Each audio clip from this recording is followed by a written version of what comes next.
こパリパリ T 中のセーラです。今日は10月26日の土曜日で、先週ぐらいから急にパリがまた暖かくなって、今日もお昼20度ぐらいまで上がってすごい心地いい天気なので、散歩しながらマレ地区にあるボージュ広場っていうところにやってきました。そう。で、先ほどそこの向かいにあるビクトル・ユゴーのお家みたいなミュージアムがあって、そこも無料で入れるので、ちょっとさっきそこも回ってきたんですけど、今日は改めてパリに観光に初めて来るっていう人向けに知っておいてほしいこととかをお伝えしていけたらなと思っています。最近ね、語学学校が始まって結構仕事もしてるから忙しくて、ちょっとなんかね、顔に若干疲労感があるんですが、はい、お許しください。ということで、まず一つ目、最近のパリ観光のアップデートで一番大きいポイントは、ナビゴっていうパリの公共交通機関に乗れるカードがあるんですけど、それがオリンピックのおかげでスマホで買えるようになったんですよ。これまでは紙のチケットとかを買わなかったりとかしなきゃいけなかったのがスマホで買えるようになったので、観光の方もすごい使いやすくなったなと思います。なのでおすすめの一つ目としては、アプリでナビゴカードを買うことです。パリ市内は回数券で地下鉄とメトロに乗ることができて、1回ずつ使うことができるんですけど、それがまとめて買うことができるのがおすすめです。で、あとはワンデーカードとか、そういうまとまった、カードも買うことができるのでおすすめとなってます。で、これもうちょっと後にまた取り直すんですけど、パリ市内の空港行きの電車とかは実は回数券に入ってないので、今は別で買わなきゃいけないっていう感じになってるんですけど、今後なんか統一されるらしくて、回数券内にそれがなんか来年の1月から適用になるみたいな話を聞いたので、ちょっとまたそのアップデートがあったら更新したいと思います。はい。なのでいずれにせよ、本当にスマホで変えてスマホでタッチできるので、それこそApple Watch とかでも使えますし、パリはスリとかも危ないので、毎回そのカードとかを取り出してっていうのが危険だったりするので、それスマホでできるのがすごい安全かなと思ってます。パリ観光の基本編としては、まず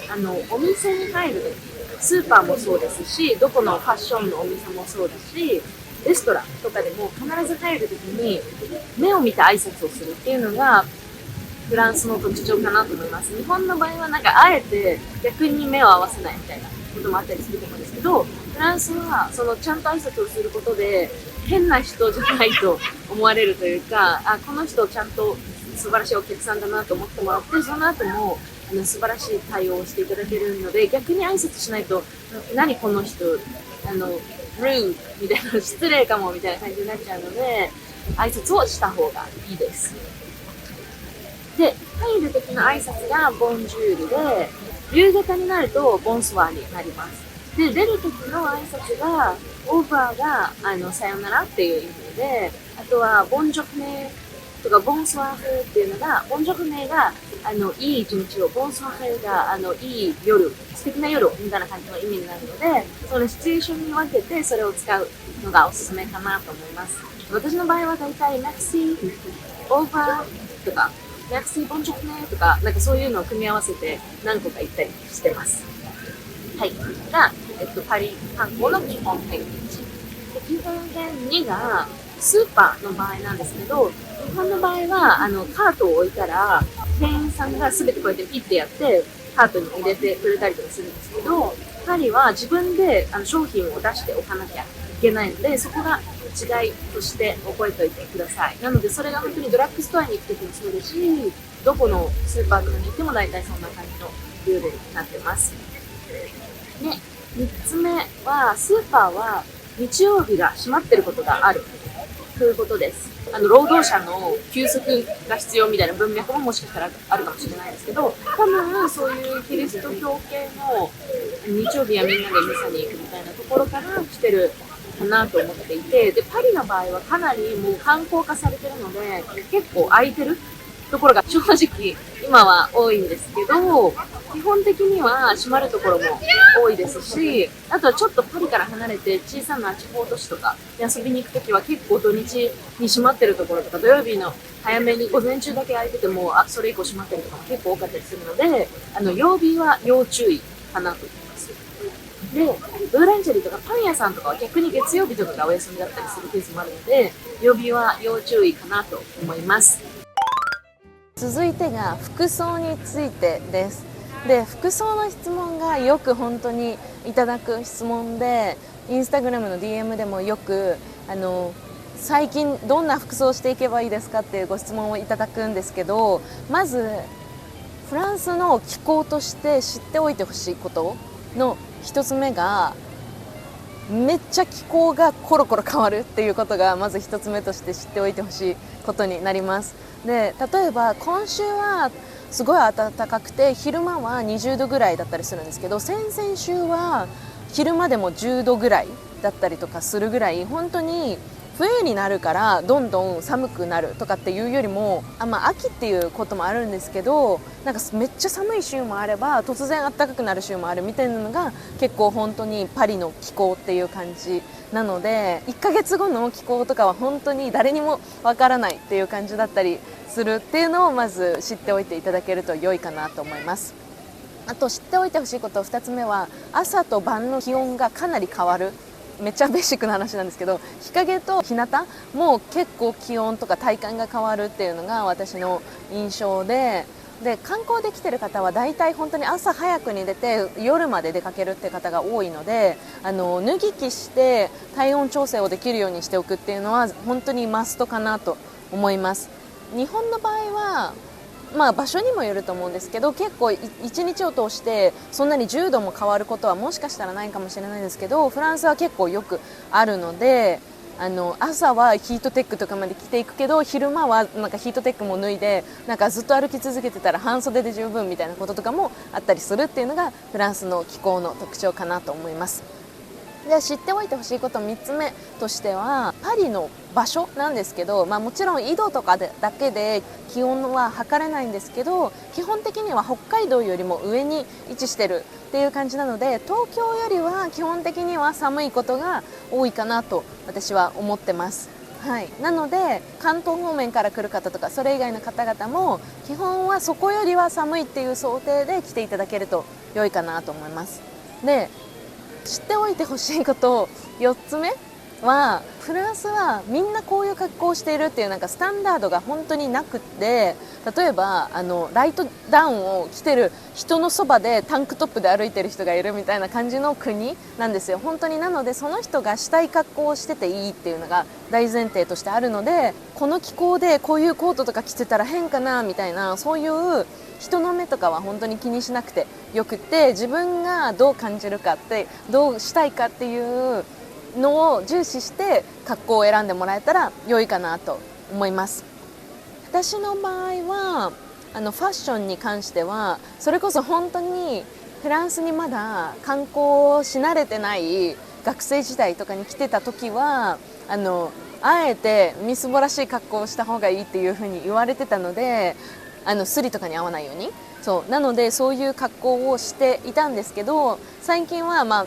滞在が長くなって慣れてきてるっていうのもあるんですけど、せっかくパリに来たなら可愛い格好で写真を撮りたいなっていう風に思うようになったし、観光で来る方にもそういう風にお勧めしています。で、明らかになんか全身ブランド物で固めてるとか、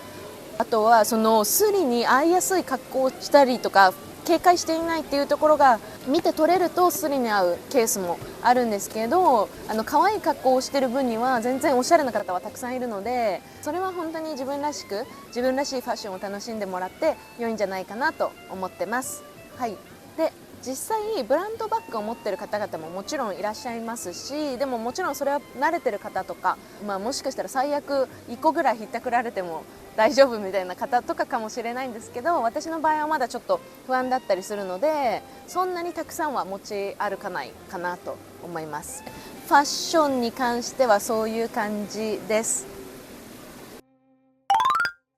レストランでの基本その1はレストランでは手を挙げて大声で店員さんを呼ぶことは NG です。日本の場合は結構その店員さんがどこにいるかわからなかったりするので、すいませんみたいな感じで結構大声で呼んだりとかすると思うんですけど、フランスはまずそもそもテーブルごとに店員さんが決まってたりするので、誰でも呼べばいいっていうルールではまずないっていうのが一つ目と、あとはなんか順番に回ってくるので、一番最初にこの人がこのテーブルの店員さんだって分かったら、その人と目が合うことを頑張って心がけるっていう感じで、目が合ったらみたいな感じで営業っていうのが結構フランスのルールみたいな感じになっていて、大声で手を挙げて呼んだりすると逆にちょっと失礼なお客様だというふうに思われてしまって、その後サービスが悪くなる可能性もあるので、そう、あまりおすすめはしてないです。目を合わせて呼ぶのって結構難しくて、全然来ないことがよくあるんですけど、それももうフランスのカルチャーだと思って、もう全然来ないわ、みたいな感じで思ってもらえると、心構えができてて良いかなというふうに思います。あとはお会計の時も、お会計お願いしますって、その目があってお伝えした後に、そこからなんかいろんなところでその用事を済ませて、店員さんが来るまでに10分、15分、20分とか全然待つことがよくあるので、なんか日本人の方で結構観光を詰めてて急いでるみたいな方は、結構早めにお会計を済ませておくっていうのが良いかなと思います。結構ね、それがパリあるあるで、別にそれは人種差別をされてるとかっていうわけじゃなくて、本当に誰に対してもゆっくりサーブするっていうのがフランス人なので、はい、そこは全然むしろそれを楽しんでいただけたらいいかなと思います。はい。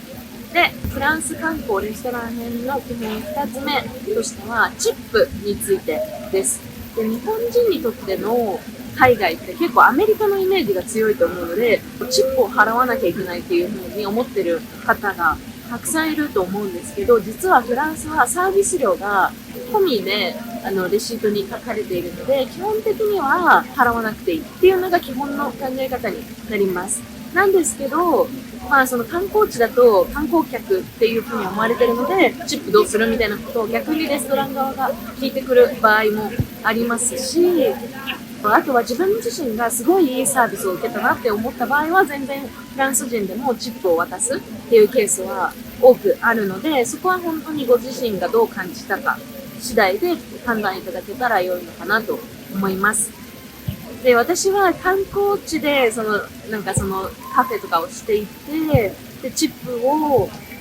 要求される場合は、すごいサービスが良かったら払う場合もあるんですけど、今は学生だったりもするので、ごめんなさい、今学生で、みたいな感じで言ったりするケースもあります。はい。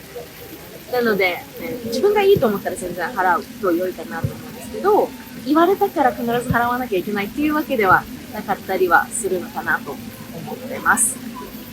そんな感じです。今回話したことはあくまでも私の